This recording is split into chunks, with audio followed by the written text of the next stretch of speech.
we are almost done here with the Monstercat Best of 2019, and this time, number 20, we have Dumu with Wash Away featuring Danica Nadeau. And this is her second appearance in my Best of 2019, so congratulations. And if I'm ranking the best Instinct producers, Dumu would get number 3, right behind Direct and Cloud9. The initial impression I have for Wash Away is Danica's note vocals could go a bit too high pitched, and I can find that a little bit annoying, but I very easily got around that. And then talk about the production. It is really aggressive and emotional. It's something is Dumu's biggest strength in his production. And to talk about the second drop, I could understand it could sound a bit messy for some people, but I managed to fall in love with the whole complexity, with the aggressive synths, backing melody, and also the vocal drops. So Dumu is another hit here since Forward.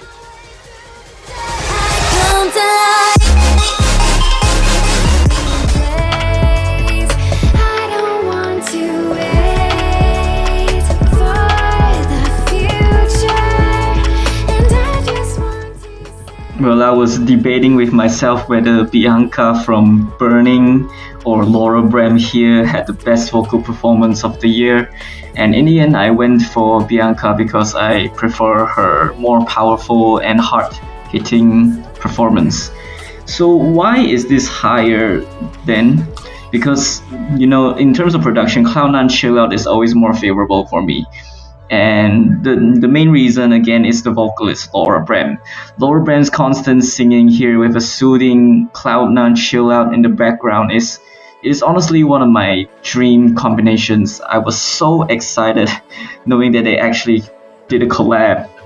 So I want to talk about one thing. The Laura Bram is, if you turn Laura Bram's vocals into vocal chops, it would be in my opinion, is one of the greatest production choices that I've ever come across on the label.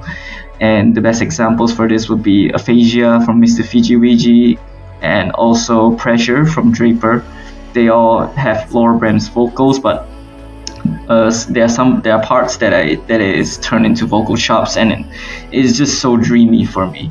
So yeah, Changed, when it came out, it was exactly as I hoped for. It is incredible. It has incredible calm vibes with one of the most prominent female vocals of EDM. Especially the production is by one of the biggest rising stars on Monstercat. It's so easy to love this.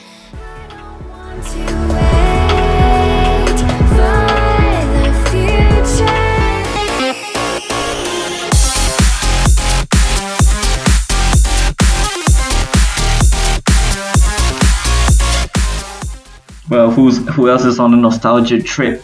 Because this just ring immense memories, good complextral memories of Monstercat. But yeah, this is also another song that I won't have a very elaborate reasoning, because it is a song that just speaks for itself. And he really killed it here with his comeback. He really brought back the great 2014-2015 electro feels. And the best part here, honestly, is the intro and the outro with the chilling melody and the house beat.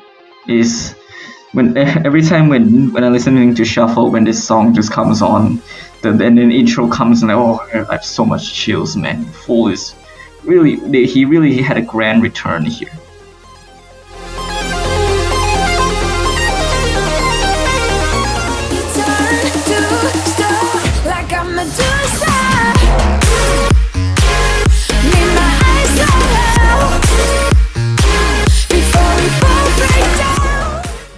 There are a lot of top guys for this year, so many talented people that has shined so much, and Ioban is definitely one of those. He has 3 releases last year, 2019, with his name, and all 3 of them are incredible. Madusa here, it is fun and catchy, is exactly what I thought Ioban would create. The lyrics may be a little bit cheesy, but that is such a non-factor, because considering that Cozy Zulstov is the vocalist, and I Ioban, man, I'm really sad that he's actually taking a break from English releases. He's going back to his Japanese releases, and yeah, I wish him luck. But this is a style that I'm gonna miss on the label so much. Could it be you that's wrong?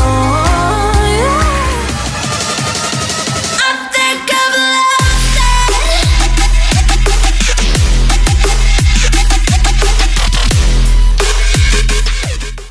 Well, if you told me that Slippy produced this song, I would have totally believed you, not gonna lie. And but yeah, not taking anything away from Shock One at all, because he's the one that's producing this. I'm so happy that he brought back the metallic trap style that I absolutely love, what Slippy has been doing in 2017. And his sister's vocals here, Rachel Lee, is so powerful. I wouldn't say she carried the track because both her vocals and the production really syncs well together. But for the rest of the LP, she really carries a lot.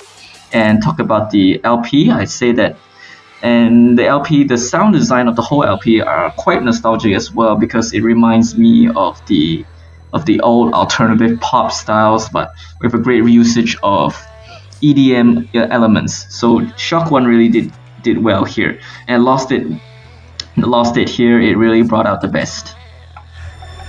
That I struggle to say it.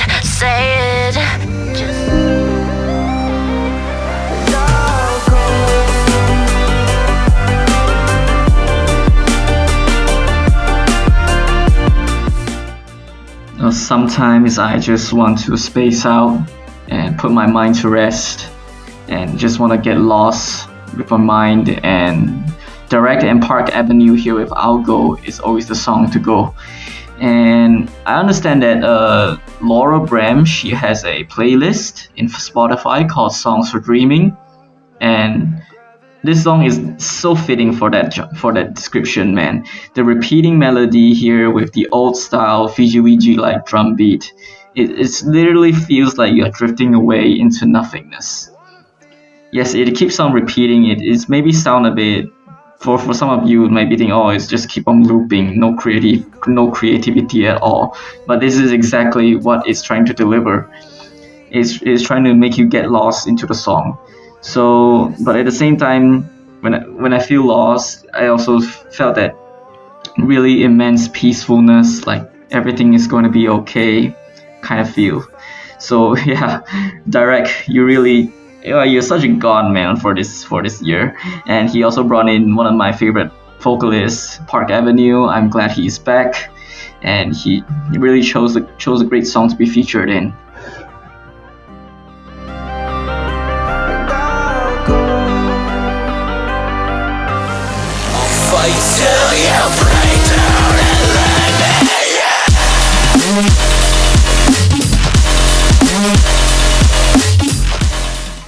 Yeah, boom, after that, such a calm song, and in comes Berserker. And yeah, brutal, insane, mad, out of your mind, whatever you want to say. Berserker deserves all of that description. And Mazhar, man, this guy, after releasing two like faint like drum and bass, dance floor drum and basses, he just released this, and then he just shocked everyone. And yeah, it's screamo vocals. You've heard me complain about screamo vocals before, but Essinger here, if that's how you pronounce his name, it really clicks with me.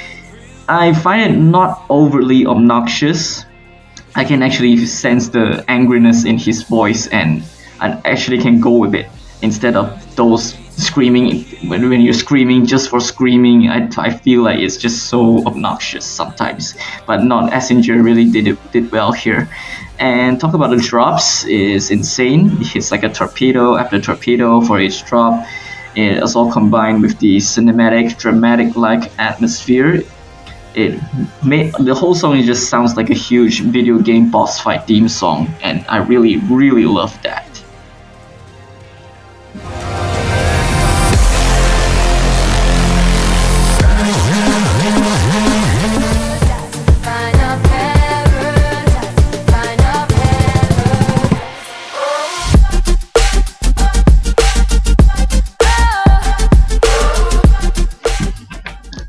Okay, so I will bet an undisclosed amount of money that I am the only one who will have this song in their best of 2019.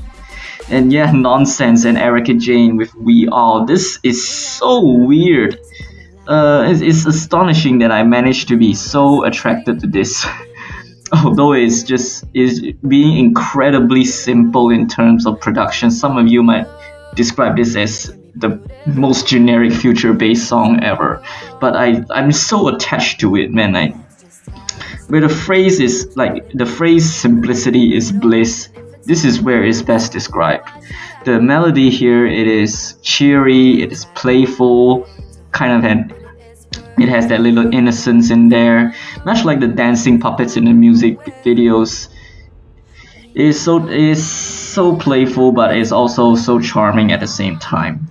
And Nonsense, they are really an underrated addition to the family. They are really good at making charming songs with the simplest production process possible, and I really respect that.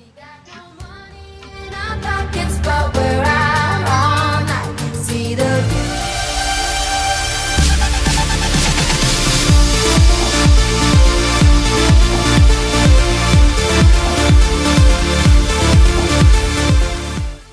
Well, from Dust and Ashes by Note Taker.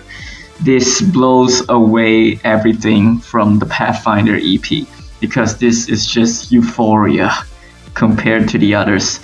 And I really love me some progressive trance house if it's this well made. The build ups, the drops, the melody, it is so on point. It's almost like Jams, his old song, but with an even more spacey feel to it, and with even better atmosphere. And Note Taker, yeah, what a ride this is. He really outdid himself. And I thought that he was actually going to cookie cutter synthwave all the way through since the storm, but he really proved me wrong here.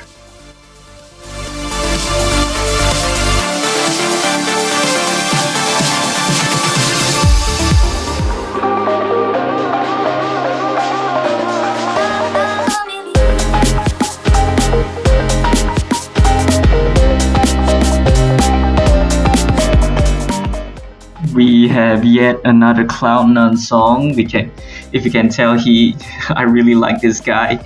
And talk about Cloud9, I can agree with some people complaining that Cloud9's discography can be a little bit repetitive. I understand that, but at least acknowledge that Blue to Blue here, it is really something different. And maybe I think that Cloud9 is going to start off another bang here with the Wish EP. I heard Urban Foxes on Call of the Wild, and it is again another song that is a little bit something different, and it already sounds pretty amazing. I'm so excited to listen to that. And yeah, Blue to Blue here, it is more aggressive than his usual chill out ones, but it still maintains that chill feel he was always going for. And for my opinion, this is actually his best effort yet. His best usage of vocal chops and also the piano melodies. It's also the first time he's using his own vocals. So when I first listened to it, it's a really huge breath of fresh air from him. And yeah, Cloud9, this guy is going to become legendary.